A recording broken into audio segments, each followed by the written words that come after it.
के तपाईँलाई थाहा छ आज नेपालमा सुन चाँदीको मूल्य के कस्तो रहेको छ? कतिले बढेको छ, कतिले घटेको छ र पछिल्ला केही दिनमा यसको मूल्यमा कस्तो उतार चढाव आएको छ? नमस्कार, डेली इकोनोमिक अपडेट युट्युब च्यानलमा तपाईँलाई स्वागत छ।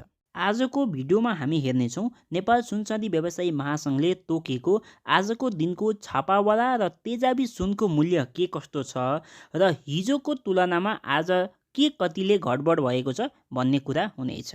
साथै आज चाँदीको मूल्यमा हिजोको तुलनामा के परिवर्तन आएको छ त्यो कुरा पनि हामी हेर्नेछौँ। नेपालमा दसैँ, तिहार, छठ, तीज, विवाह, व्रतबन्ध, पास्ने जस्ता सांस्कृतिक र धार्मिक पर्वमा सुन चाँदीको माग अत्याधिक हुने गर्छ।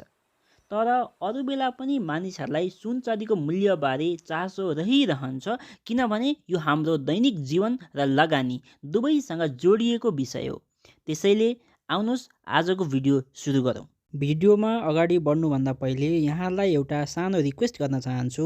सुन चाँदी दर दैनिक सबैभन्दा छिटो थाहा पाउनलाई यो च्यानललाई सब्सक्राइब गर्नुहोला। आज मिति